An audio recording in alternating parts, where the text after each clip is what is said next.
Hello, it's Richard over at the Breakaway Café again, and you may remember in a previous video I talked about implementing change and how important it is to recognise the emotions that could be displayed by the people affected by that change.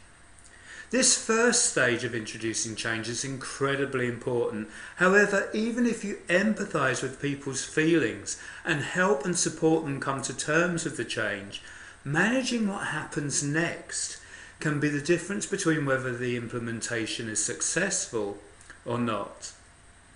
Even when people are aware of the change and have had time to get used to it, they may still feel uncertain and confused. They may have picked up larger workloads and this may be causing some resentment or impatience. They may also be concerned about how the change will affect their own position and status within the group. Some people may take longer than others to let go. They may be sceptical and may be still trying to stay attached to the old ways. Even those more open to changes may be really still struggling to accept the new regime. This, of course, can all have an effect on productivity and morale. However, this interim period of change can be a great time for new ideas and encouraging people into new ways of working and thinking.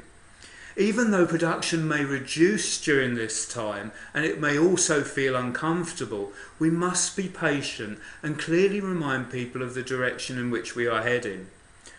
We must also meet with our people regularly, encouraging them to say how they are feeling and also provide them with feedback on how they're doing, highlighting in particular their performance regarding the changes.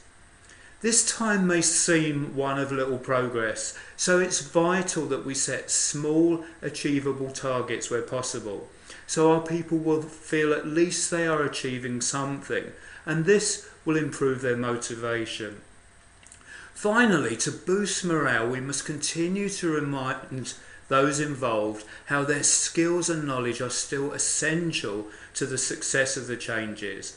It may be necessary to support some individuals during this time by offering to manage their workload or provide them with extra resources where possible. This point in the process is like a bridge between the old and the new, and therefore it needs to be handled very, very carefully. Over at the Breakaway Café, we can help you manage change to get the best possible outcome. We'll work with you and your team to ensure smooth implementation of any changes you make. So go over to the Breakaway Café at www.thebreakawaycafe.com, where we'll be happy to work with you to manage any change and provide help and support with a variety of other skills too. We look forward to seeing you there.